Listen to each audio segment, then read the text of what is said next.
नमस्ते। आप सुन रहे हैं श्रीमद् भगवत गीता और यह आत्मा जो आपसे बात कर रही है इसका नाम है भास्कर योगाचार्य।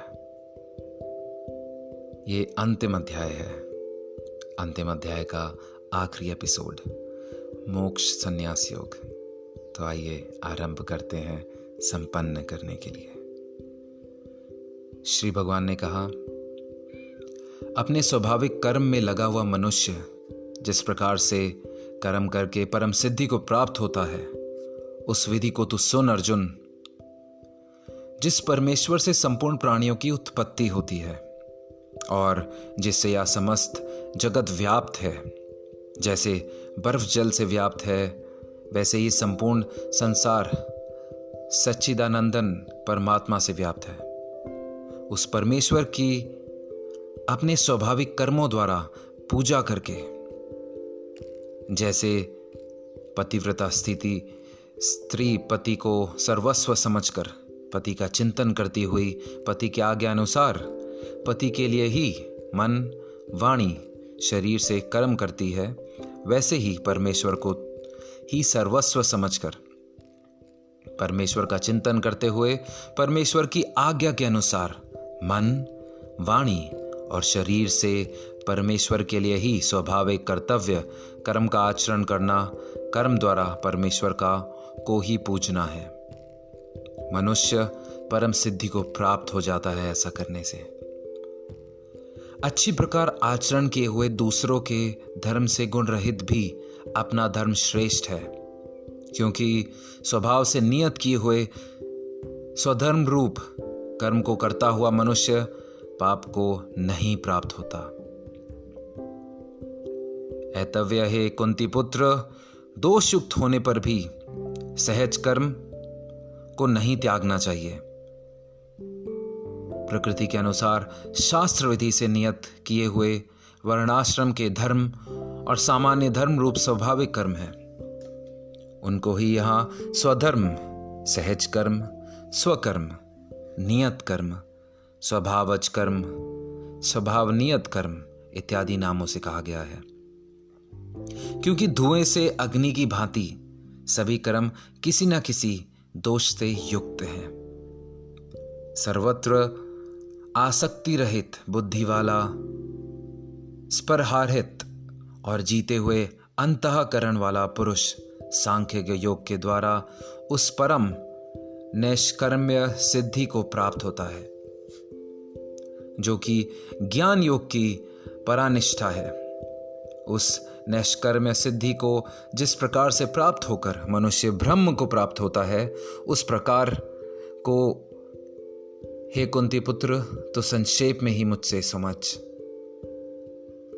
विशुद्ध बुद्धि से युक्त तथा हल्का, सात्विक और नियमित भोजन करने वाला, शब्दादि विषयों का त्याग करके एकांत और शुद्ध देश का सेवन करने वाला, सात्विक धारण शक्ति के द्वारा अंतःकरण और इंद्रियों का संयम करके मन, वाणी और शरीर को वश में कर लेने वाला, राग द्वेष को सर्वथा नष्ट करके भलीभांति दृढ़ वैराग्य का आश्रय लेने वाला तथा अहंकार, बुद्धि, घमंड, काम, क्रोध और परिग्रह का त्याग करके निरंतर ध्यान योग के परायण रहने वाला, ममता रहित और शांति युक्त पुरुष सच्चिदानंदन ब्रह्मा में अभिन्न भाव से स्थित होकर होने का पात्र होता है।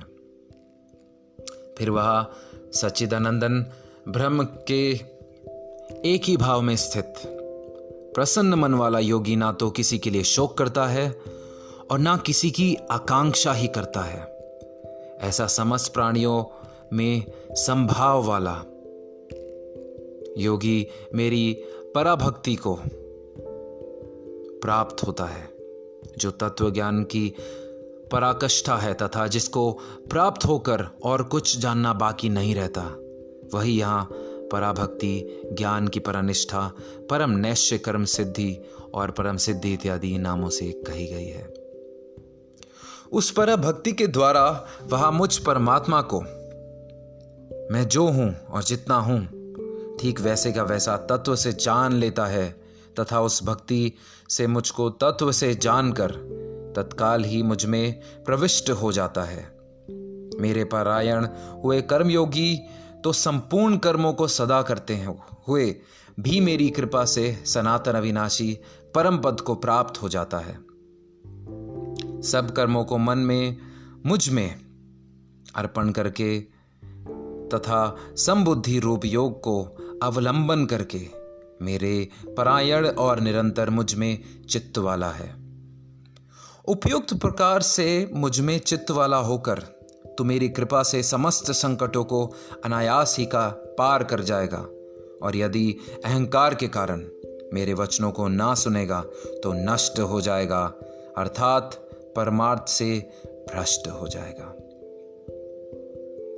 जो तू अहंकार का आश्रय लेकर यह मान रहा है कि मैं युद्ध नहीं करूंगा, तो तेरा यह निश्चय मिथ्या है, क्योंकि तेरा स्वभाव तुझे जबरदस्ती युद्ध में लगा देगा। हे कुंती पुत्र, जिस कर्म को तू मोह के कारण करना नहीं चाहता, उसको भी अपने प्रवकृत स्वाभाविक कर्म से बंधा हुआ प्रवेश होकर करेगा। हे अर्जुन, शरीर रूप यंत्र में आरूढ़ हुए संपूर्ण प्राणियों को अंतर्यामी परमेश्वर अपनी माया से उनके कर्मों के अनुसार भ्रमण कराता हुआ सब प्राणियों के हृदय में स्थित है। हे भारत, तू सब प्रकार से उस परमेश्वर की ही शरण में लज्जा, भय, मान, बड़ाई और आसक्ति को त्याग कर एवं शरीर और संसार में अहंता, ममता से रहित होकर एक परमात्मा को ही परम आश्रय, परम गति और सर्वस्व समझना तथा अन्य भाव से अतिशय श्रद्धा, भक्ति और प्रेम पूर्वक निरंतर भगवान के नाम, गुण, प्रभाव और स्वरूप का चिंतन करते रहना एवं भगवान का भजन स्मरण करते हुए ही उनकी आज्ञा अनुसार कर्तव्य कर्मों का निस्वार्थ भाव से केवल परमेश्वर के लिए ही आचरण करना, यह सब प्रकार से परमात्मा की ही शरण होना है। उस परमात्मा की कृपा से ही तू परम शांति को तथा सनातन परम धाम को प्राप्त होगा। इस प्रकार यह गोपनीय से भी अति गोपनीय ज्ञान मैंने तुझसे कह दिया। अब तू इस रहस्य युक्त ज्ञान को पूर्णतः भलीमाती विचार कर जैसे चाहता है वैसे ही कर। संपूर्ण गोपनीयों से अति गोपनीय मेरे रहस्ययुक्त वचन को तू फिर से सुनेगा। तू मेरा अतिशय प्रिय है, इससे यह परम हितकारक वचन मैं तुझसे कहूंगा। हे अर्जुन, तू मुझ में मनवाला हो, मेरा भक्त बन, मेरा पूजन करने वाला हो और मुझको प्रणाम कर। ऐसा करने से तुझ मुझे ही प्राप्त होगा, यह मैं तुझसे सत्य प्रतिज्ञा करता हूं, क्योंकि तू मेरा अत्यंत प्रिय है। संपूर्ण धर्मों को अर्थात संपूर्ण कर्तव्य कर्मों को मुझ में त्याग कर तू केवल एक मुझ सर्वशक्तिमान सर्वाधार परमेश्वर की ही शरण में आ जा। मैं तुझे संपूर्ण पापों से मुक्त कर दूंगा, तू शोक मत कर। तुझे यह गीत रूप रहस्यमय उपदेश किसी भी काल में ना तो तपरहित मनुष्य से कहना चाहिए, ना भक्ति रहित से और ना बिना सुनने की इच्छा वाले से ही कहना चाहिए, तथा जो मुझ में दोष दृष्टि रखता है उससे तो कभी भी नहीं कहना चाहिए। जो पुरुष मुझ में परम प्रेम करके उस परम रहस्य युक्त गीता शास्त्र को मेरे भक्तों में कहेगा, वह मुझको ही प्राप्त होगा, इसमें कोई संदेह नहीं है। उससे बढ़कर मेरा प्रिय कार्य करने वाला मनुष्यों में कोई भी नहीं है, तथा पृथ्वी भर में उससे बढ़कर मेरा प्रिय दूसरा कोई भविष्य में नहीं होगा। जो पुरुष इस धर्ममय हम दोनों के संवाद रूप गीता शास्त्र को पढ़ेगा, उसके द्वारा भी मैं ज्ञान यज्ञ से पूजित होऊंगा, ऐसा मेरा मत है। जो मनुष्य श्रद्धा युक्त और दोष दृष्टि से रहित होकर इस गीता शास्त्र का श्रवण भी करेगा, वह भी पापों से मुक्त होकर उत्तम कर्म करने वालों के श्रेष्ठ लोगों को प्राप्त होगा। हे पार्थ, क्या इस गीता शास्त्र को तूने एकाग्र चित्त से श्रवण किया? हे धनंजय, क्या तेरा अज्ञान जनित मोह नष्ट हो गया? अर्जुन बोले, हे अच्युत, आपकी कृपा से मेरा मोह नष्ट हो गया और मैंने स्मृति प्राप्त कर ली है। अब मैं संशय रहित होकर स्थिर हूं, अतः आपकी आज्ञा का पालन करूंगा। संजय बोले, इस प्रकार मैंने श्री वासुदेव के और महात्मा अर्जुन के इस अद्भुत रहस्य युक्त रोमांचकारक संवाद को सुना। शिव श्री व्यास जी की कृपा से दिव्य दृष्टि पाकर मैंने इस परम गोपनीय योग को अर्जुन के प्रति कहते हुए स्वयं योगेश्वर भगवान श्री कृष्ण से प्रत्यक्ष सुना। हे राजन, भगवान श्री कृष्ण और अर्जुन के इस रहस्य युक्त कल्याणकारक और अद्भुत संवाद को पुनः पुनः स्मरण करके मैं बार बार हर्षित हो रहा हूं। हे राजन, श्री हरि, जिसका स्मरण करने से पापों का नाश हो जाता है, उसका नाम हरि है, कि उस अत्यंत विलक्षण रूप को भी मैंने पुनः पुनः स्मरण करके मेरे चित्त में महान आश्चर्य होता है और मैं बार बार हर्षित हो रहा हूं। हे राजन, जहां योगेश्वर भगवान श्री कृष्ण है और जहां गांडीव धनुषधारी अर्जुन है, वहीं पर श्री विजय, विभूति और अचल नीति है, ऐसा मेरा मत है।